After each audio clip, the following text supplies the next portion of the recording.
వీళ్ళు ఇంటర్ సర్టిఫికేట్లు ఇవ్వలేరు, వెహికల్ రిజిస్టర్ చేసుకుంటే ఆర్సీ బుక్లు ఇవ్వలేరు. భవిష్యత్తులో మన ఆస్తుల దస్తావేజులు మన దగ్గర ఉండవు.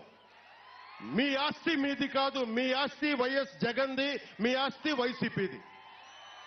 నేను సరదాగా చెప్పట్లా.